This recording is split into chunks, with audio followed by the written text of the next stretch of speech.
Hey guys, so last time we left off with lighting or the lights and what they do and whatnot. So I'll get into atmospheres, another tutorial on how to make them and how to adjust them. It can take up to an hour. I don't want to take that much time to do that, but right now. So right now I just want to go over some things I may have missed with you guys, and that is some basic terrain stuff in AI generation. So if you notice, I have some dips in here. And I also expanded the terrain a little bit. And if we press T for teleport and teleport our guy over here and go to play, you'll notice that when we walk in this direction, we just stop walking and we can't reach some of the terrain parts. And that's because the terrain hasn't been generated yet, or at least the AI hasn't been generated on that. So you go to your AI grid panel. And it's also this little button right here. And if you go to Show Grid AI, it'll show you exactly what's walkable and not. And you notice that this part has not even been generated yet. You could also do that with Vision and Material. You could click on what you want to see. It'll tell you what stats, how big this terrain is, and how big the AI is. Actually, not just the terrain, it's the AI grid, how big it is and how much memory it's taking up. Right now it's less than a megabyte.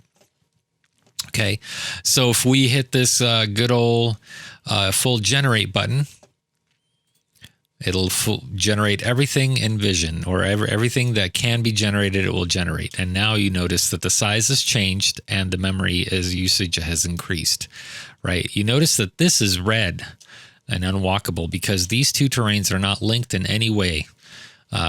And if you would like to make this a walkable surface, simply throw down an AI seeder and just put one down anywhere on that terrain like that. And you don't need to fully generate again. All you do is just hit the seed fill and it'll make that a walkable surface now. So the reason you'd want to do this, let's say you have one area of play here and another one here, such as you have a bunch of houses here, and some of them are two-story houses. This engine does not support two-level or a second floor on top of one floor, so you can't have one walkable surface on top of the other walkable surface. So what the game does is trick you into believing that you actually go upstairs, but actually what you do is teleport to another area of the map, and that is made to look like an upstairs of a house. So that's how that's done, by the way. All right, there are some tricks to get over walkable surfaces.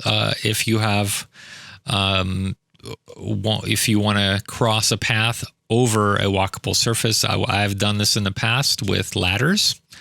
And I have this in my mod, actually. I use ladders a lot to traverse over walkable surface and walkable areas, kind of like drawbridges. Now, some items don't have walkable areas. So if you put down I believe a drawbridge, in fact, let me look at some of this stuff. Some of these things like drawbridges have kind of a problem with generating AI. We could lay down a couple of these to see for sure, but they have kind of an issue with getting you to walk on the surface of this bridge.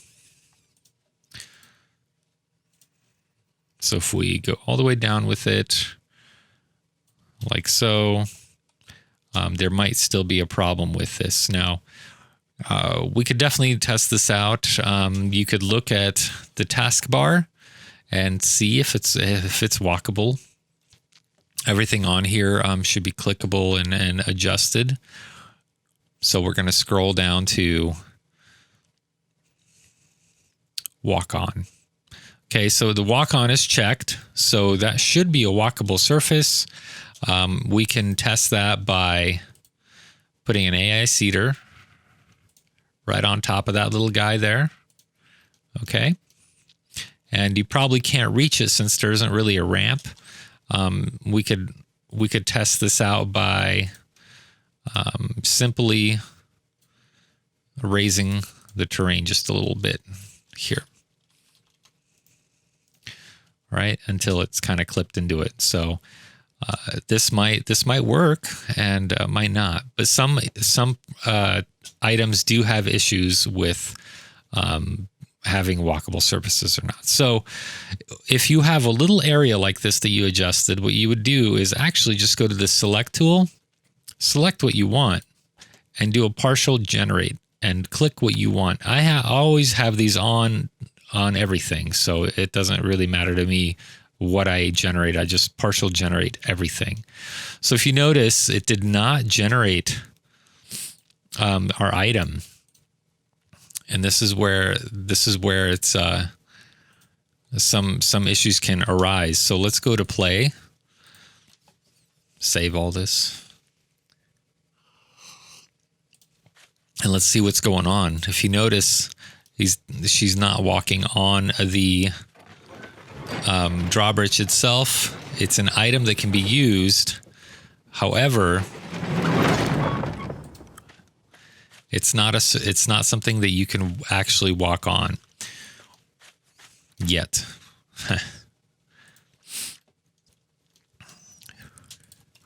Let's take a closer look if we can. There we go. Okay, sidebar again. And for everything, if you want to go through, items typically have a longer list to look through. So do characters. Your scenery doesn't have a lot. Doesn't have a lot to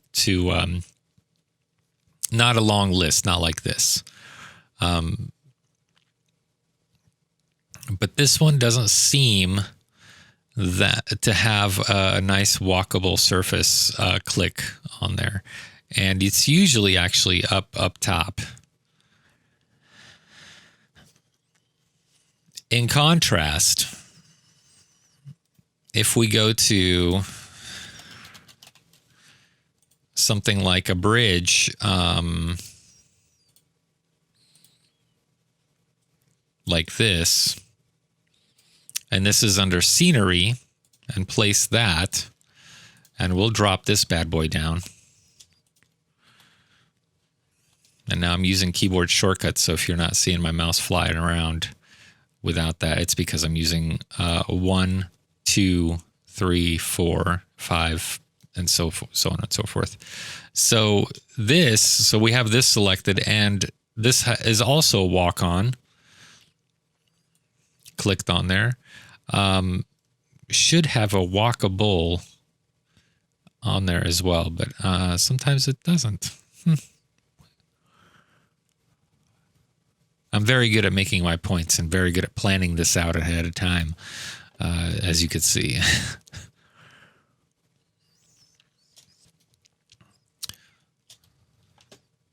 And again, we can go to AI, select, and partial generate, see what happens. And as you can see, this one, the walk on works exactly as intended. You could walk on this bridge exactly as intended. And I didn't have to drop this down very far. It noticed it. I didn't have to put down an AI. It realized what it needed to do. However, with these drawbridges, it's a little bit more trickier. You'll need to put some invisible helpers along the way, and there's more trick to this. And so explore that. So another thing I just want to touch on is walls. So walls are also kind of peculiar. I don't know if I went over walls, but let's go with something like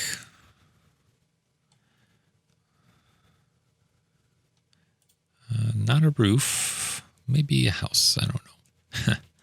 City house? Sure. No. City wall. Yes. Yes, those are nice. Let's go with city, or castle wall is even better. A good example of it. Okay, here we have a castle wall, and you notice that, hey, This is tiny. I believe I went over this already with you guys on the other one. Go back to your sidebar, click this little edit wall, select it first, and then drag out. Okay. And let's make a nice square. And if you remember, you cannot connect on corner. Let's move this, double click, move this aside, click, select the wall again, and then go back to your tool and then connect. Oof, this is awkward.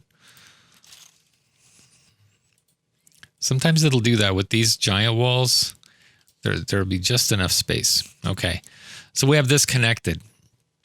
Now, what can you do with this? There's two sections. There is the walkable section.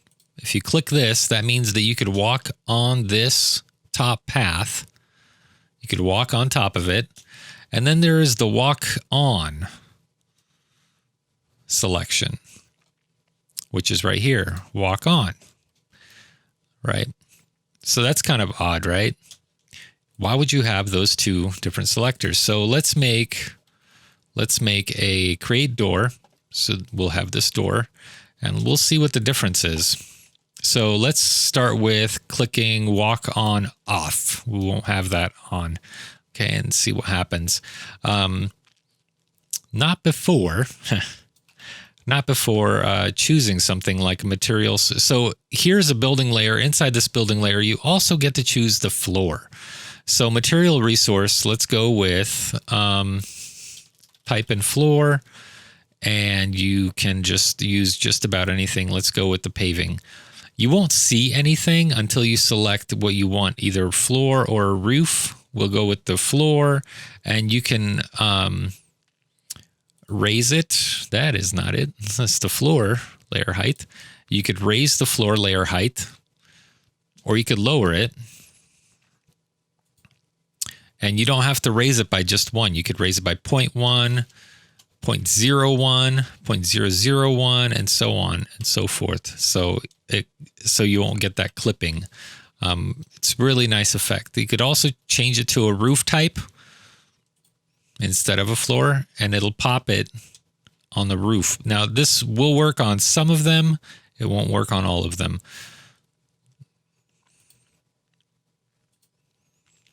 Oops. As here, it does not show that it's working even with the walkable. So floor type, and this is, you'll find this a lot and a lot of things, like some floors will work, some roofs will work, but depending on what it is, floors or roofs won't, interact with each other. Very well. Okay, so I got this. You could also change the tiling. If you're not thrilled with the tiling, you could up it to make it smaller, or make it less to make it bigger, right? So I got it at 0.01. That's huge tiling. Looks really ugly, right? So 0.1, that's pretty good. 0.2, probably even better, right? So let's do a partial gen on this and see what happens.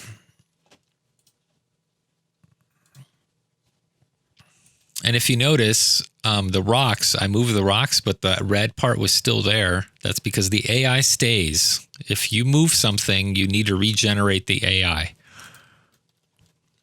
So it knows where to regenerate. All right. That's interesting. It made this walkable now. All right. So here we go. This is a walkable surface now. Perfect, right? You can go inside and all that stuff. If we took this off and redid it, let's see what happens.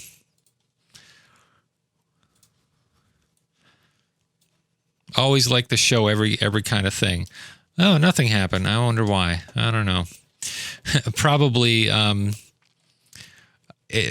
kind of defaults to it being a walkable surface because of the doorway and all that stuff. So it's all good. But walk on, we click on walk on now. Let's try this out, see what happens. Select everything, partial generate. Now you see that the top layer here is red as well. And that's because we don't have an AI seeder up there. Now, as soon as we put an AI seeder up here and here in the corner, just places where it might matter. If you notice, this is not red or anything. It's because there's already stuff underneath. You cannot walk on a surface that is over a walkable surface. So that's why it does this. All right. So we'll seed fill it. And now this area is walkable. Now, why would you use this? I use this a lot in one of my mods for giant worlds. This is a good way to kind of look around the castle and adds areas to your world. So it's pretty nice having this as a walkable surface as well. Just as a, check that out. Okay. So that's AI. There's plenty here. You could manually assign walkable or non-walkable areas if you would like, which is really nice. So if you have allow areas that you want to walk on, if you want people to somehow walk into these areas, you can paint that, right? Make sure you take it off the sides, because they will literally fall right off the edge, or walk off the edge, I should say. But you could make this a fully walkable area, and I'll show you what I mean.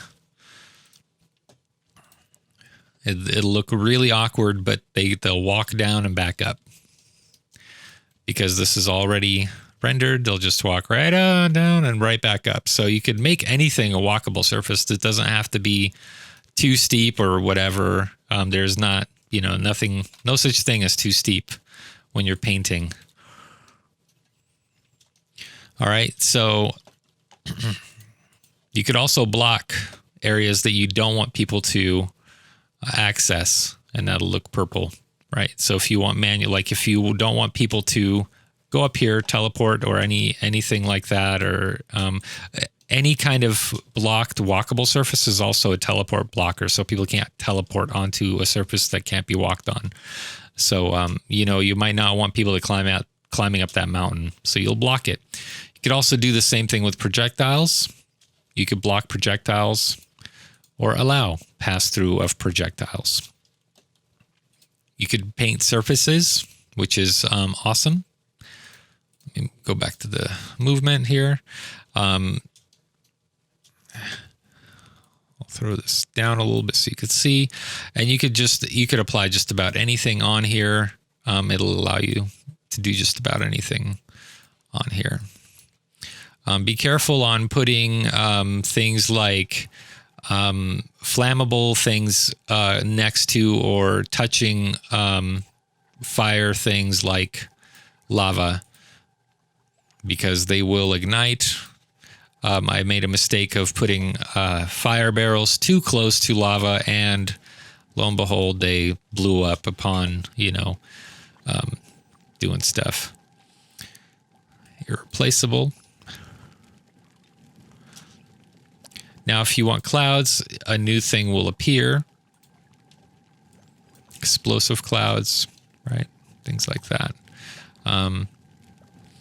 If you have water selected, you could also choose what kind of water it is, or what kind of fire it is, or what kind of blood it is. Depending on what you select, you'll have your options. And of course, death fog. There we go. Right, and when we get to play this, we'll see all of the different types of things happening here. And you'll see them all, just like that. If you remember, we have our working atmosphere set right now. We could turn it off, or we could just set it to work, right? Just like that. And the reason that maybe it also goes dark when we are playing is edit level data, and we have this set at atmosphere. We have the atmosphere actually set to something other than test. So let's do the test, and now when we play it, it should be just your regular test atmosphere. right? And everything's here just like it's intended. Couple of tricks if you want your character to survive some pretty brutal stuff and you're level 1, you're going to die almost immediately with everything. So if you hold down Control and Shift and press L over the either character or character portrait, I do it over the character portrait because they could be moving around or something. It's just easier and it recognizes it better. You could level up to whatever level you want to test it out. If your character dies, such as here, if you press Alt-Control-K, your character will die. It's a kill. And Alt-Control-R will resurrect it. Now, it won't resurrect right now. You'll have to exit and then re-enter game mode. They will eventually resurrect like that. It's an odd glitch. It might work for you, but it didn't work. That's the way mine works. So whatever. That's just a little hint tip for you there. Let's see. I don't know if I went into the decal painter, but I don't think I will yet. So let's move on to Instance Painter. I love the Instance Painter. There's some really cool stuff here, and I really enjoy painting things with the Instance Painter. However, it can be incredibly annoying getting a couple of things. So you want to be in your visual resource, single that out by right-clicking it, and things like grass is good. Rock is this is too much. This is too big. So here's what's going on. Let's put like this kind of grass in there, right? So we got this grass and import the visual. We got that. Cool. Let's have this red grass and some thick grass. Cool. Some people use this to seed it with trees. You don't want to use trees. You don't really want to paint with trees, and I'll show you why. I'll just have that one as an example. I love using this. So first things first, I'm going to go over what's going on. So you have check out instance group right here, and it'll just tell you how many instances you have, all that stuff. You could click that off. This is your little paint bubble, your little instance paint bubble. You could check things out here. You have a really cool feature that's called terrain only. If you uncheck that, you could paint grass on items. It doesn't only paint on terrain. It can paint on items. It can paint on this rock stuff. It can paint on scenery, the walls, whatever you want. Terrain only or off or on, you choose what you want. So align normal, here's what align normal does. If you notice closely, it's off right now. And I'm going to up the flow to 100%, just so you could see how fast grass gets laid down. But if you, you probably can't see too much on this, but on, well, wow, that's actually working like it is align normal. That's really crazy. Let's click align normal and see what happens. It's also working like it's intended. That's really strange. Align normal, what it does is follows the curvature of the terrain. Right. Whereas when it's off, it's straight up. The grass is angled up and does not follow the curvature. Here's a good example. There we go. This is kind of, so if you see here, wherever I painted this grass first, it'll just kind of stick out. It'll jettison out as a painted flat item. With align normal though, it will follow the curvature. It will go down like that. Man, it really likes to lay it down thick when it's 100%. Right. Also, right clicking will erase everything just the same.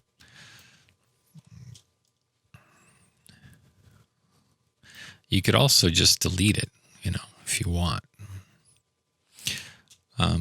But I have it lowered now, so, you can see that. So when would you use a line normal? You'd use it for grasses, like big grasses like this. I turn it off typically for tall grasses like that.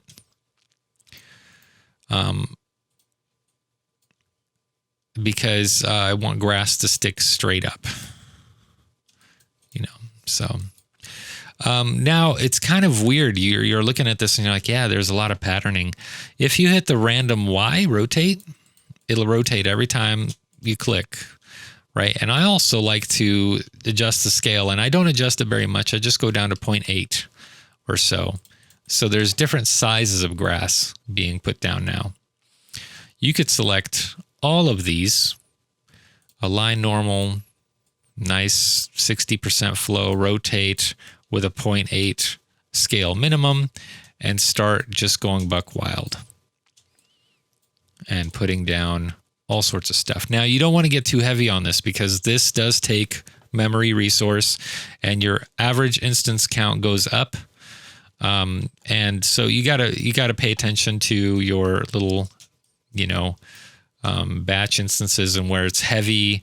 This is a really useful tool if you want to see where the memory takes, where there's a lot of memory. I don't want to see leakage, but where maybe a lot of memory is being used in certain areas. That's an important tool.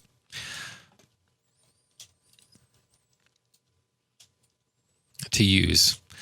Here's the reason you don't want to use trees. Let's just lay down a couple. Instance painted items ignore any kind of terrain or any kind of physics or anything, right? So you could walk right through trees. Where is my character? You could just walk right through. It doesn't matter. There is no generating. This won't. You could even select it. Boy, I hope I'm not proven wrong here. That would be embarrassing. Right, you select it and partial generate and see the trees remain invisible to physics, right? So physics is not applied when you use AI Painter. Instead, I like to use the sceneries, trees, and just any old tree like this. Nope, man, I'm not good at picking really good tree. Here we go. Just a couple of these bad boys down. And then if you notice, we'll do the same for these trees, partial generate. And now we have physics. These are unwalkable areas. So you'll go around these trees when walking around and exploring. So don't use AI painted trees. Don't use AI painted water. Use the actual planes that exist here. If you just type in plane, you'll see a couple of planes come up. Different kinds of water planes that you could use. My favorite is actually something called lake. Here's a water plane. Here we go. And you just set that down. Right? We could set that down somewhere. Yeah, hopefully. Oh. Did it go below somewhere? Where'd it go? There, we'll just set it down right there. It exists. It exists. We could move it around later. Right, so we could move this around. We could resize it. And what's nice about this is it doesn't change the scale of the waves. It just resizes the amount of water there is. You could resize this to make it a lake. Now, depending on what you want and how you want to do this, you also need to be careful on which plane you select.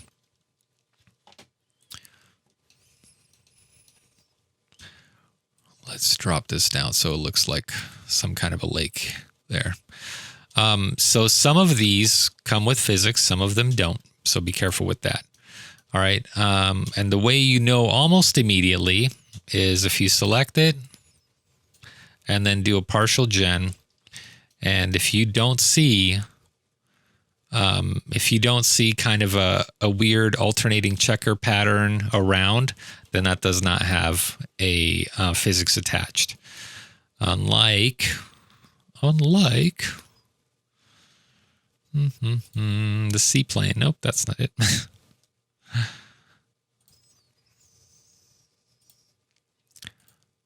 Let me find something really, really nice.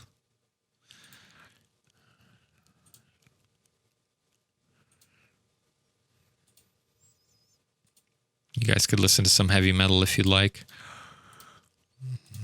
the seaplane. Let's check that out. Now you could also just see if there is physics attached to it through the sidebar. I believe it should pop up, or at least double clicking it. What is this? The seaplane C. Double clicking. Oh, it does nothing. Oh, here it is. So yeah, you have it clicked, and it gives you a physics resource ID. Now, unlike what else? What do we use? It was a regular water plane, I think it was. This guy does not have a physics ID. All right, so let's go back to our little water here and increase it by just a little bit to make a point. Right, just like that.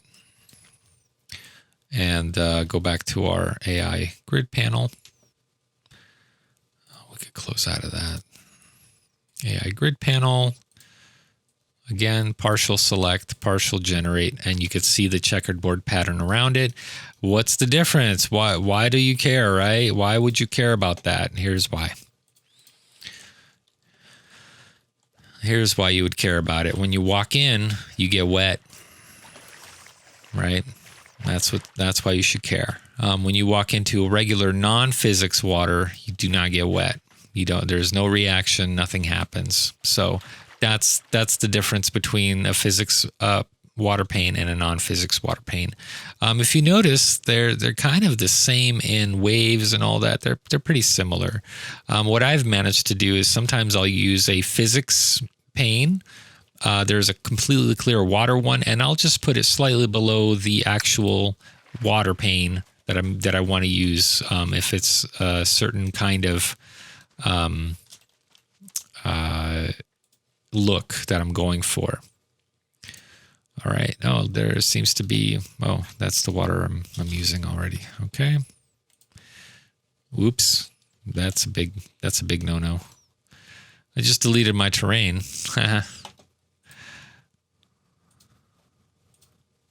So if you happen to delete your terrain, just go to that load and it'll reload it back up. Now, it used to be that it loaded a flat terrain.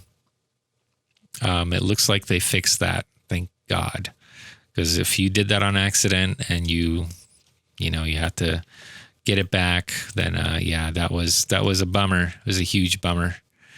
Looks like there's a piece of, looks like water or something here right on top.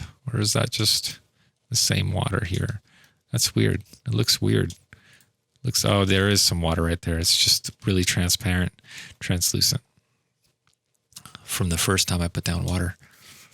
All right, so that's water for you. That's also AI Instance Painter. Okay, so let's get rid of this tree stuff. Now, let's say that you go to your terrain panel and let's raise, a couple of stuff here. You're like, I want to change the whole thing. I want to change how it all looks. And you're like, well, great. Now I have to repaint all my instance. Nope, you don't. You go to Align Instance, select whatever you want, which is everything, and then just go over.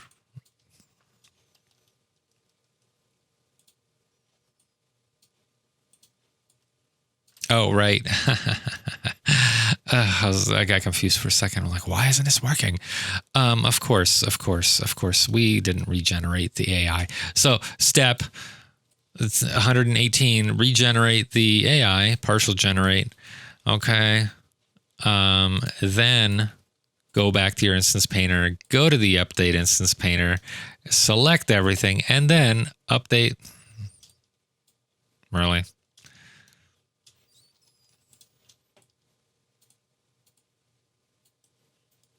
Oh, it's not even... Did it not? Well, it should pop it right up. It should place it right on top of where you are. That's weird that it wasn't. Maybe it was and I just didn't have anything painted there. That's really strange.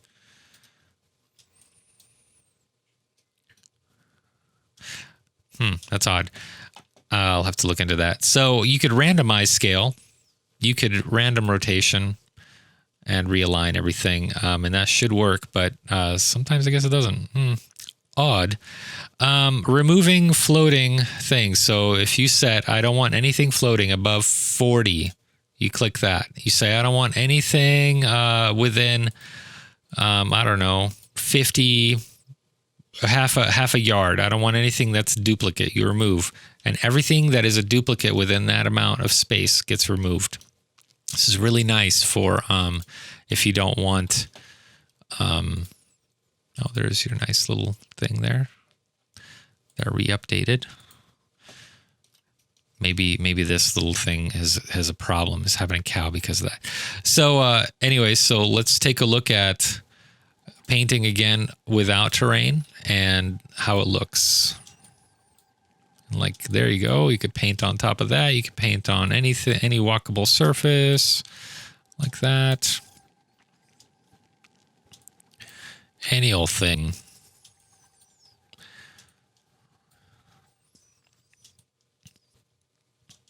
Yeah, look at that.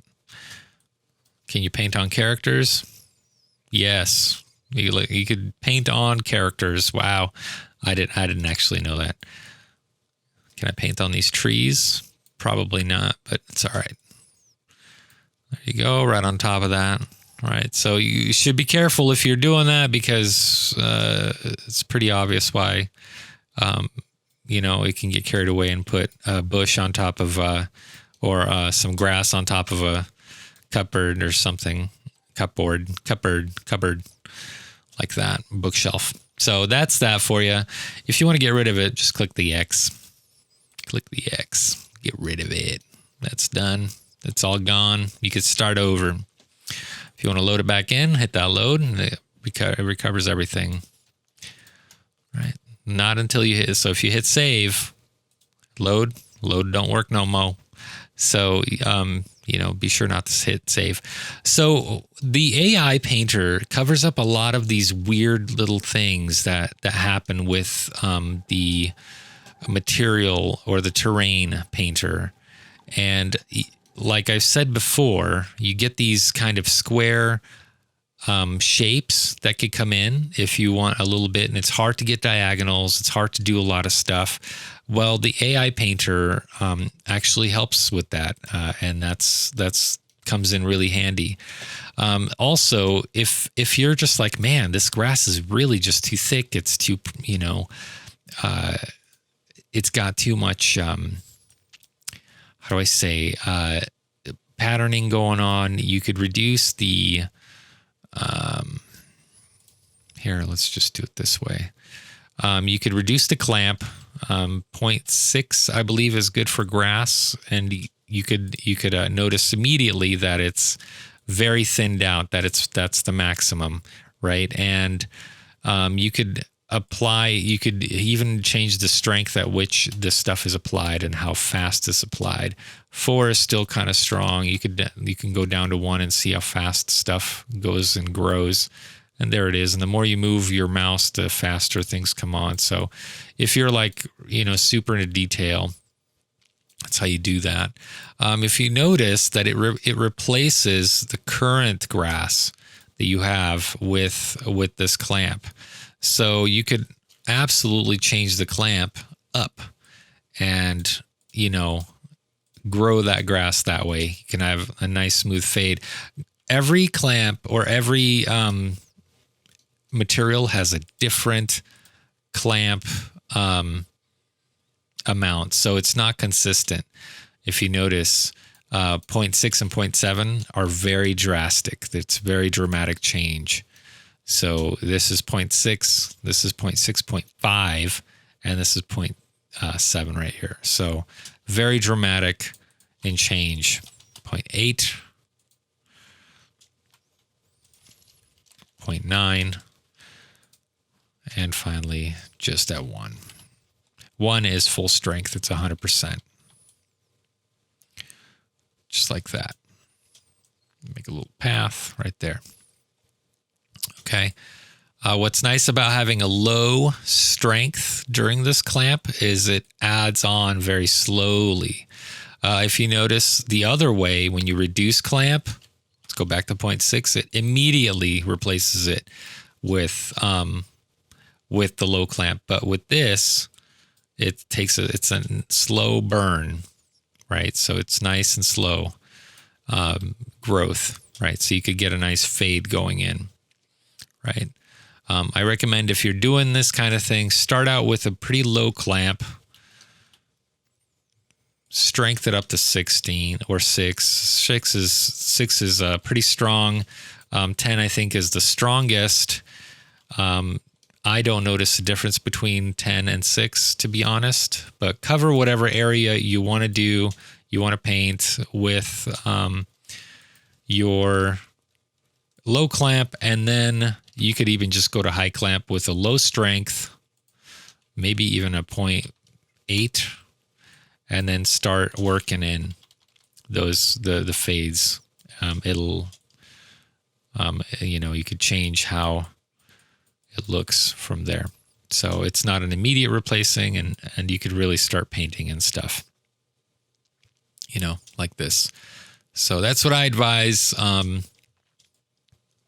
And if you think that something is really too ugly to transition, like this rock and this grass is really not pretty, I use AI Painter there, or I actually place physical rocks. I'll show you after I save this, I'll show you some stuff that I've done to kind of pretty up, I guess, areas. So I'll open a project that I'm currently working on. So here's an area that I have it's probably not the best example, but this is what I do to cover up weird seams in the rocks, between the rocks and the terrain. I put in little rocks here and there, sliding down, and this is painted with the AI painter, or instance painter, sorry, AI. And I'll put like a little tree here and there in the seams as well, just to cover up some areas like here. Because I really don't like to see too much of the seams in between. I know I can't get away with putting grass all along the edge, but you could, I guess, if you wanted to. Let's teleport. Oof, what's going on? Let's teleport over here. There. Oops. Enter the trigger. Enjoying yourself? There we go. You get to see one of the cutscenes I have. Ah, good. With multiple music instances. I forgot all about that.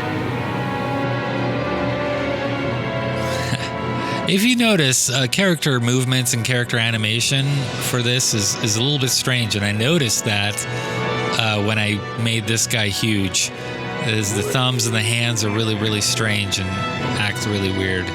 So, yeah, that's whatever.